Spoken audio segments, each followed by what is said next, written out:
Bharatiya Janata party Bhajpa की केंद्रीय चुनाव समिति सीईसी बुधवार को यहां बैठक हुई, जिसमें मध्य प्रदेश और छत्तीसगढ़ में आगामी विधानसभा चुनावों की तैयारियां और भावी रणनीति पर चर्चा की गई। सूत्रों ने कहा कि सीईसी सदस्यों ने चुनावी तैयारियों का जायजा लिया। इससे पहले दोनों राज्यों के नेताओं के ओर से जमीनी रिपोर्ट साझा की गई है।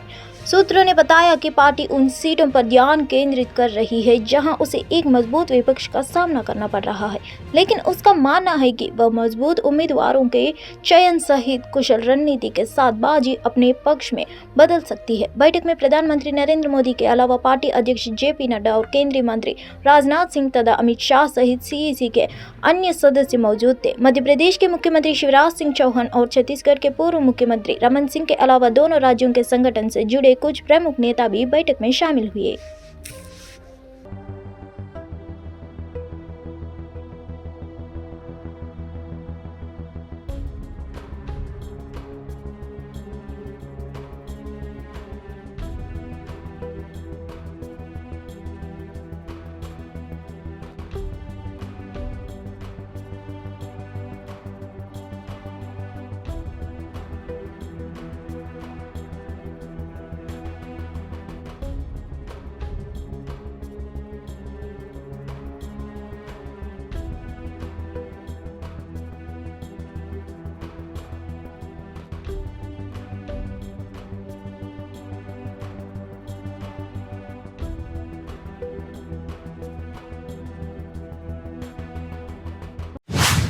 बीजेपी नेता विजेंद्र गुप्ता ने विपक्षी महागठबंधन पर निशाना साधते हुए कहा कि गठबंधन पूरी तरह फेल होगा।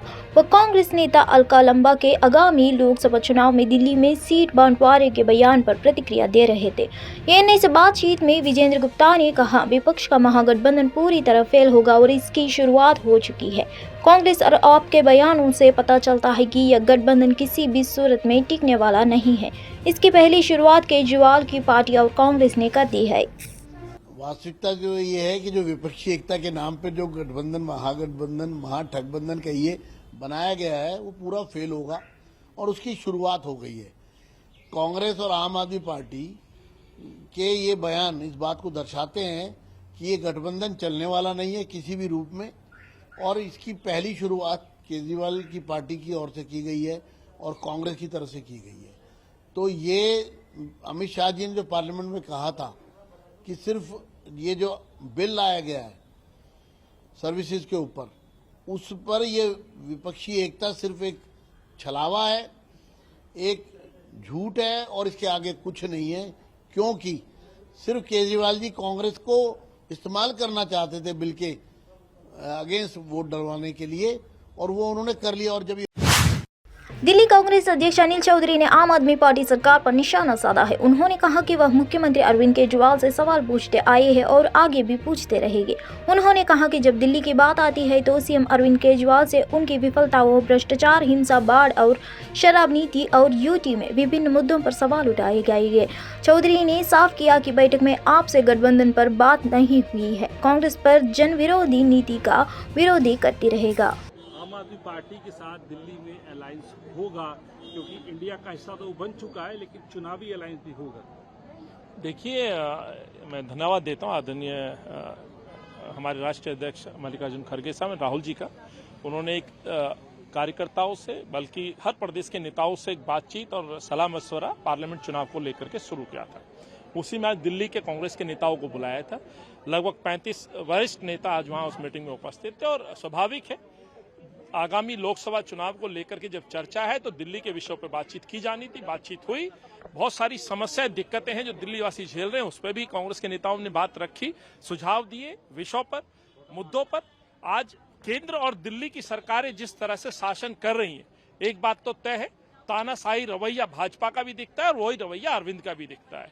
उन रवैये के खिलाफ कांग्रेस पार्टी भाजपा केंद्रीय चुनाव समिति की मीटिंग बुधवार देर रात तक नई दिल्ली स्थित भाजपा मुख्यालय में हुई। इसमें मध्य प्रदेश और छत्तीसगढ़ विधानसभा चुनाव की तैयारियों पर चर्चा हुई, जिसमें पीएम मोदी भी शामिल हुए। न्यूज एजेंसी एएनआई ने सूत्रों के हवाले से बताया कि मीटिंग में पीएम मोदी ने एमपी के नेताओं से कमजोर सीटों पर फोकस करने के लिए कहा।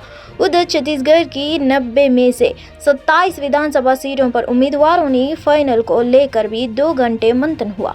मीटिंग में पीएम मोदी, भाजपा अध्यक्ष जेपी नड्डा, गृह मंत्री अमित शाह, रक्षा मंत्री राजनाथ सिंह, मध्य प्रदेश के सीएम शिवराज सिंह चौहान, एमपी भाजपा अध्यक्ष वीडी शर्मा, छत्तीसगढ़ के पूर्व मुख्यमंत्री रमन सिंह समेत भाजपा के कई वरिष्ठ नेता शामिल हुए।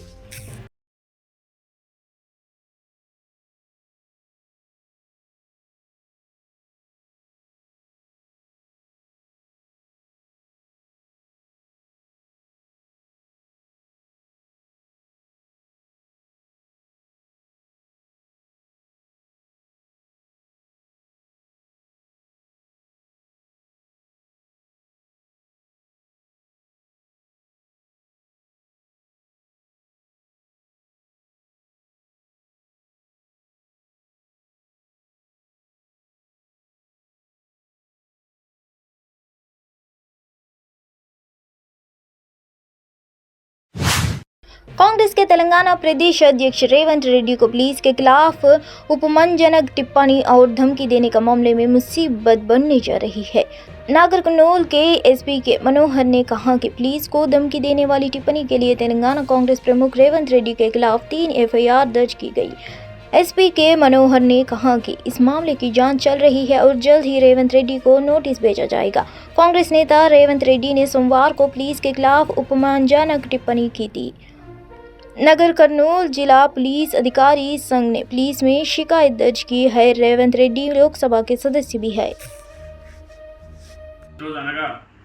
తేదీ 15 ఆగస్ట్ నాడు ఉదయం నాగర్ కర్నూలు జిల్లా police association president Gunavardhan SHO Nagar కర్నూలుకు ఒక పిటిషన్ ఇచ్చినాడు. అందులో నిన్న అనగా 14 ఆగస్ట్ నాడు పిసిసి ప్రెసిడెంట్ రేవంత్ రెడ్డి గారు గాంధీ భవన్లో ప్రెస్ మీట్ పెట్టి పోలీసులను దుర్భాషలాడినాడు. గుడ్డలు కూడా తీసి కొడతాను, రెడ్ డైరీలో మీ పేర్లు నమోదు చేస్తాను మా గవర్నమెంట్ వచ్చిన తర్వాత మీపై చర్యలు తీసుకుంటామని చెప్పి బెదిరింపు ధోరణితో అవమానకరంగా, జుగుప్సాకరంగా, నైతిక స్థాయిలో దెబ్బతినేటట్టుగా మాట్లాడినాడు అని పిటిషన్ ఇచ్చినాడు. దాని మీద కేసు कांग्रेस नेतृत्व ने दिल्ली कांग्रेस के नेताओं के साथ बैठक की। इस दौरान कांग्रेस अध्यक्ष मल्लिकार्जुन खड़गे और राहुल गांधी ने नेताओं से बातचीत की। इस बीच कांग्रेस नेता अलका लंबा की ओर से दिल्ली की सभी 7 लोकसभा सीटों पर चुनाव लड़ने वाले बयान से सियासी हलचल मच गई। अलका लंबा के इस बयान के बाद कांग्रेस के कई नेताओं को सफाई देनी पड़ी। दिल्ली कांग्रेस प्रभारी दीपक बबरिया ने कहा कि अलका लंबा एक प्रवक्ता है, लेकिन ऐसे महत्वपूर्ण मुद्दों पर बात करने के लिए वह अधिकृत प्रवक्ता नहीं है। मैंने प्रभारी के तौर पर कहा है कि आज बैठक में ऐसी कोई चर्चा नहीं है। मैं अलका लंबा के बयान का खंडन करता हूं। की मीटिंग में इलेक्शन के बारे में कोई चर्चा नहीं हुई है। ये गठबंधन के बारे में भी कोई चर्चा नहीं हुई है। मैंने वो भी एक स्पष्टता दी थी कि ये गठबंधन के बारे में जो कुछ भी चर्चा होगी, इंडिया के बारे में होगी, वो खड़गे साहब के लेवल पे एआईसीसी अध्यक्ष के जो हैं उसकी ज्यूरिस्डिक्शन में है। उसके बारे में कोई भी व्यक्ति बयान देने के लिए भी अधिकृत नहीं है। और जब आज की मीटिंग में वो कोई इस प्रकार की चर्चा ही नहीं हुई है, हमारी संगठन की पूरी तैयारी और साथ साथ दिल्ली की प्रजा की जो पीड़ाएं हैं, जो दोनों ये डबल इंजन सरकार की कई गलत कदमों की वजह से जो हो रहा है, आज जैसे बाढ़ आ गई, आज तक मुआवजा नहीं मिला, ये इतनी महंगाई बढ़ गई, महिलाएं जो है। केंद्रीय वित्त एवं कॉर्पोरेट मामलों की मंत्री निर्मला सीतारामन उड़ीसा के 2 दिवसीय दौरे पर बुधवार रात भुवनेश्वर पहुंची। बीजू पटनायक अंतर्राष्ट्रीय हवाई अड्डे पर वित्त मंत्री का भाजपा के वरिष्ठ नेताओं और अधिकारियों ने गर्मजोशी से स्वागत किया।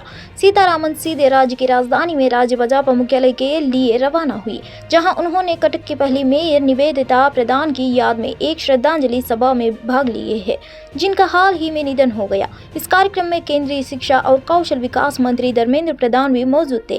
दोनों केंद्रीय मंत्रियों ने दिवंगत नेता को भावभीनी श्रद्धांजलि अर्पित की और विभिन्न क्षेत्रों में उनके योगदान को याद दिया।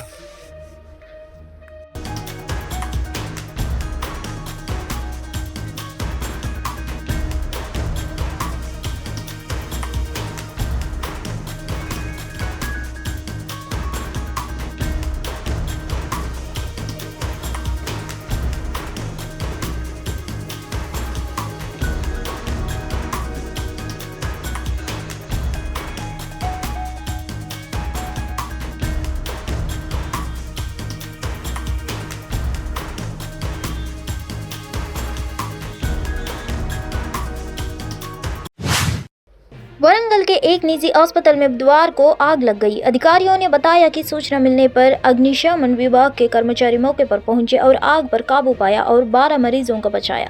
अधिकारियों के मुताबिक अग्निशमन विभाग को बुधवार 7 बजे सूचना मिली कि श्रीनिवास किडनी अस्पताल में आग लग गई है। आग अस्पताल के ऑपरेशन थिएटर में लगी। कर्मियों ने आग बुझाई और 12 मरीजों को सुरक्षित बचा लिया। घटना में 10 लाख रुपए की संपत्ति का नुकसान होने का अनुमान है। प्रारंभिक आकलन की शॉर्ट सर्किट का कारण आग लग गई। घटना में कोई घायल नहीं हुआ है और न ही किसी की जान गई है। अधिकारियों ने कहा कि आगे की जांच जारी है। गुरदासपुर में बाढ़ जैसे हालात, एनडीआरएफ की टीमों बचाव कार्य जुटी। अधिकारियों ने कहा कि एनडीआरएफ की कई टीमों ने यहां कई इलाकों में लोगों को निकालने के लिए बचाव अभियान शुरू किया, जो पोंग बांध के अतिरिक्त पानी छोड़ी जाने के बाद जलमग्न हो गए थे। ब्यास नदी पर बना पोंग बांध अपने जल ग्रहण क्षेत्रों में भारी बारिश के बाद लबालब हो गया है। गुरदासपुर के उपायुक्त हिमांशु अग्रवाल ने कहा कि मंगलवार को पोंग बांध से पानी छोड़े जाने के बाद ब्यास नदी में जल स्तर बढ़ गया है। उन्होंने कहा कि ब्यास नदी पर तटबंध टूटने से चोचिया, चोरिया, पोकावाल, करेगा, दलेलपुर, पदाना, चीना बेट, नडाला, जगतपुर काला, कोहलियान और कारियल सहित कई गांवों में बाढ़ आ गई है। जिला प्रशासन ने निचले इलाकों और ब्यास नदी के किनारे रहने वाले लोगों को सुरक्षित स्थानों पर जाने के लिए कहा है। इस तरह हैगा कि ਸਾਡੇ ਗੁਰਦਾਸਪੁਰ ਜਿਹੜੀ ਸਬ ਤਹਿਸੀਲ ਪੈਂਦੀ ਹੈਗੀ ਆ, ਸਾਡੇ ਇੱਥੇ ਸਾਡੇ 15 ਕੁ ਪਿੰਡ ਪ੍ਰਭਾਵਿਤ ਹੋਏ ਨੇ ਜ਼ਿਆਦਾ, ਤੇ ਉਹਨਾਂ ਵਿੱਚੋਂ ਵੀ ਸਾਡੇ 5 ਪਿੰਡ ਆ ਜਿੱਥੇ ਕਿ ਪਾਣੀ ਦਾ ਲੈਵਲ ਬਹੁਤ ਜ਼ਿਆਦਾ 5 ਤੋਂ 6 ਫੁੱਟ ਵੀ ਚੱਲ ਰਿਹਾ, ਤੇ ਕੁਝ ਥਾਵਾਂ ਤੇ ਚਲੋ 7 ਫੁੱਟ ਵੀ ਹੈਗਾ। ਖੇਤਾਂ ਦੇ ਵਿੱਚ ਆਬਾਦੀ ਏਰੀਆ ਦੇ ਵਿੱਚ 4.5 ਫੁੱਟ ਤੱਕ ਪਾਣੀ ਵੀ ਹੈਗਾ। ਤੇ ਸਾਡਾ ਹੁਣ ਇਨਫੋਰਮੇਸ਼ਨ ਮਿਲੀ ਸੀ ਕਿ ਸਾਡਾ ਜਿਹੜਾ ਕਾਨੂੰਵਾ ਸਾਈਡ ਦਾ ਏਰੀਆ ਹੈ ਉੱਥੇ ਵੀ ਜ਼ਿਆਦਾ ਪਾਣੀ ਦਾ ਲੈਵਲ ਵੱਧ ਗਿਆ ਹੈਗਾ।